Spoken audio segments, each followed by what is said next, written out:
20 धमाके, मुतअद्दिद मकामात पर आग के शोले। तिल अबीब पर ईरान के ताज़ा हमलों ने तबाही मचा दी।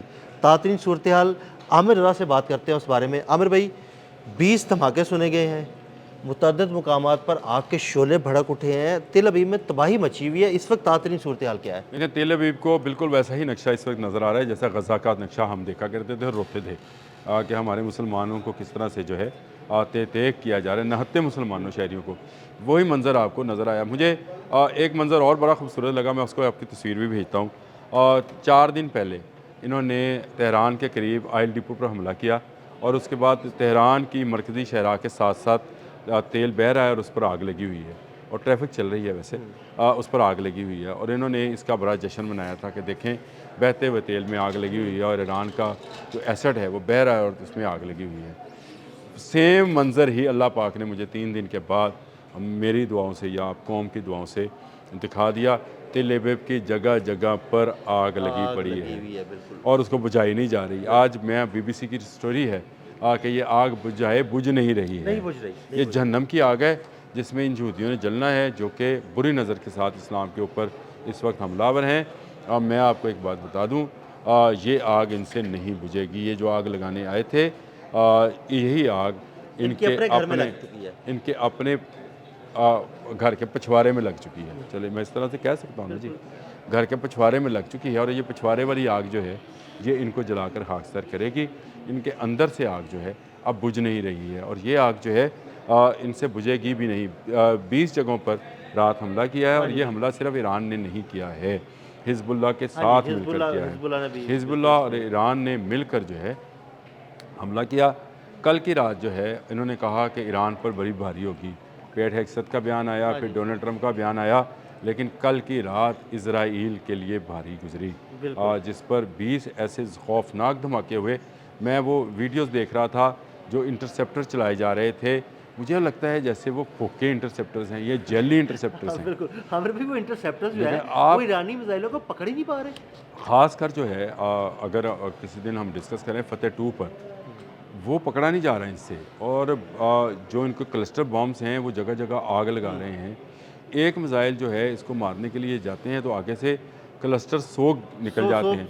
अब उनकी हीट भी है, उनकी आग भी है, उनकी आवाज़ भी है, उनके अंदर बारूद भी है और फिर आपके पास कितने इंटरसेप्टर्स होंगे एक बैटरी के अंदर। आपको भी पता है कि ज़्यादा से ज़्यादा अगर पेट्रियट है तो 36 की बैटरी होगी। हाँ जी, बिल्कुल ऐसे ही है। हाँ जी। और अगर थर्ड की होगी तो वो 12 की या 8 की बैटरी होती है। तो इन बैटरीज़ के अंदर से कितने का आप मिसाइल जो है निकाल लेंगे, इसीलिए आपने साउथ कोरिया से थर्ड और पेट्रियट मांग लिए। जापान से आप मज़ीद फ़ौजी मांग रहे हैं। 5000 मरीज जो हैं फ़ौजी वहाँ पर तैनात करने की आप बातें कर रहे हैं। इसका मतलब ये है कि आपकी फ़ौज भी मर रही है और इजराइल को भी इबरत का निशान जो है बनाया जा रहा है। जो बेंजामिन नेतन्याहू का जो ख्वाब था कि वो आलम इस्लाम पर कब्ज़ा करेगा। देखें, मैं अदील भाई बड़ा इस पर ग्रेटर इसराइल का नक्शा लेके आता है ना। नहीं, मैं आपसे यही कहता हूँ, ग्रेटर इसराइल के अंदर ईरान शामिल नहीं है जी बिल्कुल। उसके अंदर क्या क्या चीज़ें शामिल है, उसके अंदर आपका पूरा मिस्र शामिल है, इराक शामिल है, शाम शामिल है, सऊदी अरब सिर्फ मदीना और मक्का शामिल नहीं है। मदीना शामिल है, मक्का शामिल नहीं है। उनका वो बनु के जनका और बनु कुरैज़ा वाला पढ़े ना तो वो कहते हैं हमारा ये मस्कन है मदीना, वो शामिल है। ये ग्रेटर इजराइल बनाने के चक्कर में इनको सिर्फ एक हर्डल है, वो ईरान है और इनका ख्याल था कि 3-4 दिन की जंग में ईरान घुटने टेक देगा। अब वैसे मेरी बात सुने, कैसी इनकी मिस कैलकुलेशन हुई? ये सोच रहे थे हमला करेंगे, आयतुल्लाह खामनई को शहीद करेंगे, लोग बाहर निकलेंगे, 1-2 दिन लगेंगे, उसके बाद रजीम चेंज होगी, ईरान पर कब्ज़ा होगा, हमारी अपनी मर्ज़ी की हुकूमत होगी, सारे ख्वाब चकनाचूर हो गए। ये कुरान कहता है कि ये अपने मकर करते हैं और अल्लाह ताला फरमाता है कि एक तदबीर मेरी है। ये बात फरमाते हैं। एक मेरी ये तदबीर है। आप मुझे बताएं, क्या आप तसव्वुर कर सकते हैं कि मोटरसाइकिल के इंजन वाला एक ड्रोन इनसे रोका नहीं जा रहा? आप इसका आपने कल 2 ड्रोन गिरा लिए ना? आपने कैसे गिरा लिए?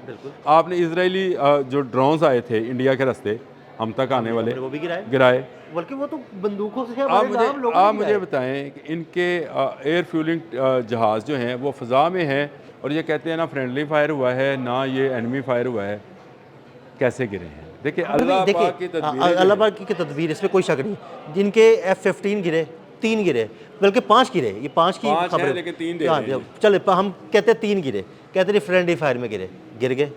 इनके सिस्टम्स, रडार सिस्टम्स इनके तबाह बर्बाद हो गए। इनके 2 कल रिफ्यूलिंग तैयारे तबाह हो गए, 5 फिर हो गए। 5 फिर हो गए। तो देखें ना तबाही कितनी फिर रही तो है। ये तबाही जो है मेरा ख्याल है ये कुदरत की जानिब से, मैं ये समझता हूँ कि ईरान की इस वक्त कुदरत मदद कर रही है और हमें भी मदद करनी चाहिए। हम चाहे दुआएं करें, चाहे हम दिल से इसको बुरा कहें या ज़ुबान से इसको बुरा कहें, देखें किसी मुल्क पर भी हमला आवर होना जो है, मैं अगर रशिया अमेरिका पे यूक्रेन पे हमलावर है ना जी, रशिया मेरा जितना मर्जी दोस्त है, मैं कहूँगा यार गलत है, यूक्रेन पे हमलावर नहीं होना चाहिए। जो हमलावर है वो गलत। आपको निगोसिएशन करनी चाहिए। आपके कुछ इलाकों के जो है, इंडिया हम पर हमलावर हुआ तो मैंने कहा कि इंडिया ज़ालिम है, इंडिया को नहीं हमलावर होना चाहिए था। जो मामलात हैं मिल बैठ कर हल करने चाहिए, और ख़ासकर कश्मीर का मसला जो है कौम मुत्तहिदा की करारदादों के मुताबिक आप हल कर दें, मामला ख़त्म हो जाएगा और दोनों मुल्क जो हैं वो एक दूसरे की तरक्की के ज़ामन बनेंगे। ट्रेड करें। शुमाली और जनूबी कोरिया का मामला है तो मैं नहीं चाहता कि शुमाली कोरिया जनूबी कोरिया पे हमला करे और जनूबी कोरिया शुमाली कोरिया पे चढ़ दौड़े। हम जंग नहीं चाहते हैं, हम चाहते हैं कि दुनिया के मामला जो हैं ये अमन के साथ जो हैं और मुज़ाकरात के ज़रिए हल किए जाए। इख्तलाफात भी होते हैं और ये भी होता है, लेकिन सबको राइट है अपने डिफेंस का। राइट ऑफ डिफेंस तो कौम मुत्तहिदा को तस्लीम करना चाहिए ना सबका। तो ये नहीं हो सकता कि इजराइल एटम बम बनाए तो ईरान ना बनाए, ये नहीं हो सकता कि इंडिया एटम बम बनाए तो पाकिस्तान ना बनाए, ये नहीं हो सकता कि जो आपके एटमी जो हैं जहाज़ वो साउथ कोरिया में हो और शुमाली कोरिया एटम बम ना बनाए। ये राइट ऑफ डिफेंस जो है ये सबके पास मौजूद होता है। और जो कल जो हमले किए हैं, मैं इसमें कुदरत की मदद समझता हूँ। अमर भाई, कल आपने ना सुबह एक बात कही थी कि आज यौमुल कुद्स है और यौमुल कुद्स पर खौफनाक किस्म के हमले शुरू हो चुके हैं और मजीद होंगे। जब हम वीलॉग करते थे उस वक्त 30 हमले थे, उसके बाद आपने उसी वीलॉग में कहा था कि अब तक 60 हो चुके होंगे। ठीक है, तो अब देखें आगे ना सामने आगे। फिर आपको दूसरी बात मैंने ये कही थी कि जो ईरानी तर्जमान है जिसकी वीडियो सामने आती है, उसने कहा था कि हम अल कुद्स मनाएंगे और अल कुद्स मिसाइल भी फायर करेंगे। अल कुद्स मिसाइल फायर किया उन्होंने, और कल उन्होंने वो फायर किया और उसकी बात से वहाँ पर मैं आपको तस्वीरें भेजता हूँ, आग बुझाए बुझ नहीं रही है पूरे इनके, और इनकी तबाही मची पड़ी है। और आपको यकीन नहीं आएगा कि ये इजराइल है।